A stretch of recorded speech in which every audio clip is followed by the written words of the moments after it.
Thank you. Okay, I had a situation where I shifted my energy. It was a situation with the building department. I'm a builder, and it felt life-threatening. And I did a process that I've learned from you, and everything shifted.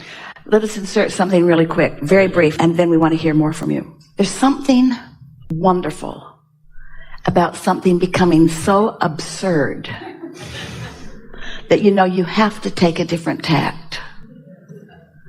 It's like when it reaches a crescendo, you use the words life-threatening. Yeah. When it gets that absurd, we only use the word absurd by meaning that it's so far from who you are and what's natural and what should be for you.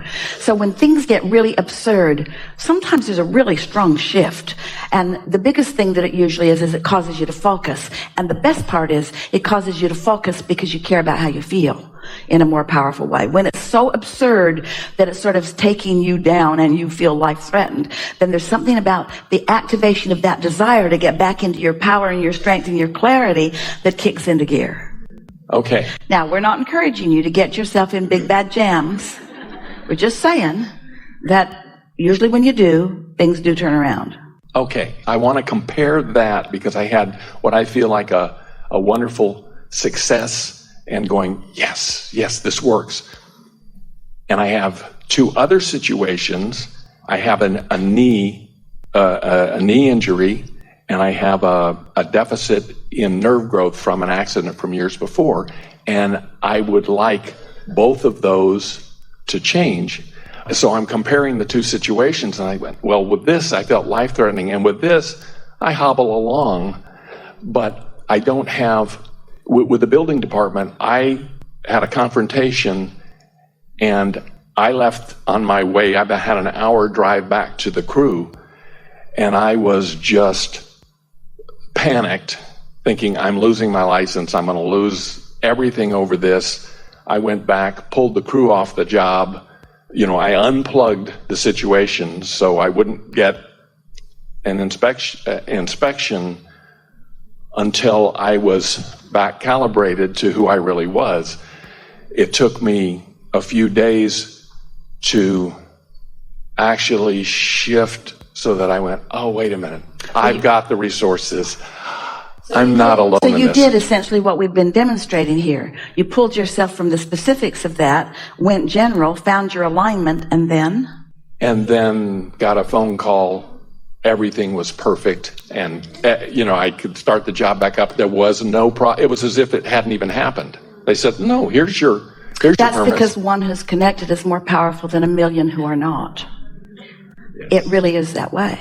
Hard to walk away from that, though, isn't it? Exactly. It sort of goes everywhere you go. It seems to. So, does it need to be life-threatening before I can shift? Or no, because now you've had the experience of knowing what the shift is. The other just got big enough that you had no choice. Yeah. That's what we were talking about earlier. When it gets absurd enough that you really get it, that you're out of action choices. So you're making a vibrational choice, you're making an emotional choice, you're making a calibration choice. It's just harder to put some distance between something that's happening to you physically. It's hard to focus on a healthy foot when your toe is throbbing, but you can do it. You can do it. You can step back into a more general place. Want to do it? Yes. We don't want a lot of detail about your knee, but let's say in this moment in time it's bothering you. And so you've got your book open. How would you frame the situation? My knee has an injury that... The current state of my knee is? Current state of my knee is aggravated, irritated. There's some tears, and it gives me pain to be on a ladder. I can't walk and exercise the way I could. So I feel limited. So that was the next question. Okay. And so I feel limited. I feel a little unstable. I feel disappointed. I feel unsure. Yeah. I feel mad at myself. No? I feel crippled. I feel this is in between me and being flexible. I feel negatively affected by this. I feel disadvantaged. I feel disabled. I feel unable or disabled. So there it is. It's how it feels, and it's logical. But it is a situation that you don't want to keep calibrating to, even though it exists. It's a what is that you want to be something else. But it's so vivid in what it is because it affects you on a daily basis. Not just because of the way it feels, but because of the obstacles that come up when you hesitate about this, or you hesitate about that, or you hesitate about this. So it comes up enough that it's bigger than a bumpy ride. You've stated it. You've acknowledged how it feels. That vibration is active when you focus on that. Logically, it would be. So now you've decided that you're going to do something about your energy apart from that. It's like saying, does this situation have to be the reason that I offer the vibration the way I do about things? Does a sore knee have to affect the way I love my children? Does a sore knee have to affect the way I feel about that sunset? Does a sore knee have to affect the deliciousness of this food that I'm eating? In other words, I can compartmentalize. It doesn't have to affect everything. Now, we know when something's hurting, we get how it affects everything. It affects your mood, but it doesn't have to. You can calibrate a different mood even while that's going on. And you know this because if any of you have ever experienced pain, you know it always becomes more acute when you get emotionally overwrought about something. It's like if you're prone to some sort of physical pain about something, it gets worse when you're upset about something. And you usually think, well, I'm upset because I'm in pain, but often you're in pain because you're upset. In other words, it works that way too. So what you want to do is acknowledge to yourself that you're going to do a process that allows you to isolate that situation and let it be something that's not part of every equation. And it's not going to be part of this equation right now while you're calibrating. So this knee makes you feel wobbly and unstable. That does. It makes you feel that way. But in terms of my life, my true life, my big picture, am I an unstable person or a stable person? Stable person. No question about it. You're not even wondering about that. I'm a stable person. Am I capable of accomplishing what I want or incapable? Capable. You just showed yourself that with the other situation. Do things always get better for me or do things always get worse for me? Better. Do things usually get better for me or do things usually get worse for me? Usually get better. Do I have a good track record of deliberate creation or a bad track record?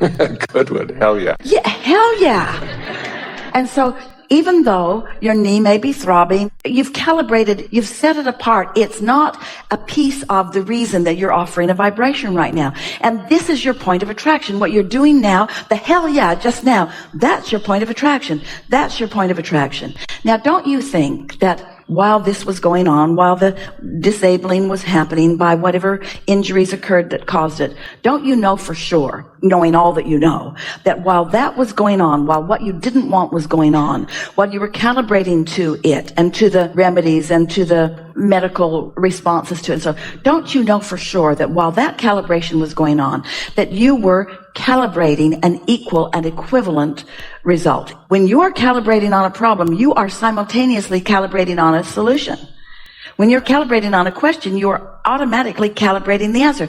That's what the evolution of all species is about. When something bothers you, something better is created, and they are always equivalent. In other words, the wave is the same on both ends. So to the degree that this has felt crippling to you, you have created a solution that is every bit as big. And that's why if it gets absurd over here, it gets really absurdly wonderful over here. You sort of follow that?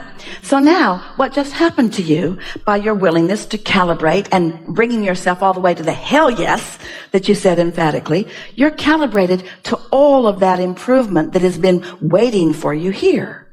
So now you're calibrated there. You know how it felt? Like a miracle after the confrontation that you had with that guy, so much so that you were shaken and could hardly drive back to the job site, and then it just turned around as if it never happened. As if it never happened. As if it never happened. As if it never happened. All things are like that, except that, oh, you don't want it to never have happened, because if this never had happened, then this could never have happened. And if there can't be that, then there cannot be evolution. If there cannot be the question, there cannot be the answer. So you've got to give yourself permission for the problems, for the cripplings, for the injuries, for the hurt feelings, for the air conditioners not working. You have to give yourself permission for all of that to happen all around you without you assigning yourself as wrong or bad or ineffective. You've got to let yourself be the evolving being that you are. Yeah. Wonderful. Yeah. Thank you. So the worse that felt, the better, to that degree, the knee is. Yeah. It becomes, Yeah. I'm creating it. There are two ways that you can approach this. This is worth talking about. So there are some who are tuned to feeling good. Maybe they were raised in an environment that felt pretty good, so they cut their teeth on that and they like that. Or maybe they were really sensitive early on and found ways to feel good. Doesn't matter. Nothing matters except right here and now. Let's say that something bothers you a little and you launch a little rocket. And then you look over there and you calibrate to that and then you move over there. That was fun. And then something bothers you a little. Not much. Equivalent. No big deal. You look over there and then you go over there. And then something bothers you a little bit. And then you look over there and go over there. So you live a happily ever after sort of boring life. People are watching you and thinking, you never get shook up about anything, but you're living pretty good. Or something bothers you. You don't look over there, you look over there. It gets bigger. This gets bigger. But you don't look over there, you look over there. It gets bigger. But you don't look over there, you look over there. So pretty soon you got something really big over here that you're calibrating to. It's your habit. Everybody in your neighborhood acts the same way. It's the way your mother was and so forth.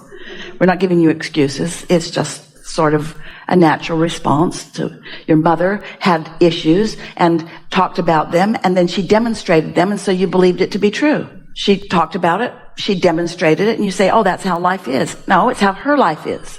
A demonstration of what she's got going on. It doesn't mean it's how life is, it's how that situation is. So now there's this big crevasse between what you don't want and what you do want. And the more you don't want it, the more you do want it. And then it becomes absurd. It just got so off track that you just had to let it go. It's just so ridiculous. There's like nothing else that can be done. Now, you could have let it go a long time ago, but most humans, you don't let go till the last dog dies. You don't let go until you don't have any other choice. So now you let go, and now, whoosh, that's an adventurous life. In other words, that felt really good. We think you're hooked on the drama because you're sort of oriented toward wanting to be impressive. In other words, a miracle might get you a statue. So you tend to want to dig a great big hole because when you crawl out of it, people clap. So you're all finding your way in all of this. In other words, you can decide how much you want to put yourself through. We're just saying that you can feel adventure and satisfaction. The more detailed you are about something, then the faster the energy moves. And so it is a really good life to calibrate toward what feels good and then think about it. If you're really specifically twirled up in something, go more general, and that's what this process is that we just demonstrated here today. If you go general until you hook into the whole of who you are, you can find your power instantaneously. It doesn't have to get to the worst place. Esther's Jerry used to mentor a lot of people relative to financial things, and he said to us in the early days of co-creating with us, Abraham, why is it that I see people and they've got themselves in a jam, and it wasn't a jam at first, but they got financially twirled up in something, and then the first thing that happens is they lose the boat, and then they lose the second car, and then they cut off the cable, and then they lose the car. They lose everything, and then they bounce back. He said, why do they have to lose everything before they start bouncing back? And we said, because when they lose everything, they stop struggling. There's nothing else to cling to. There's nothing else to lose. But it isn't losing everything that is necessary. It's the letting go of the struggle. You could let go of the struggle at the first sign of negative emotion. Negative emotion. I can never see you again. Negative emotion. I'm not going to think that thought anymore. In other words, you know what to do. You know what to do. Don't you know what to do? You know what to do. Really good.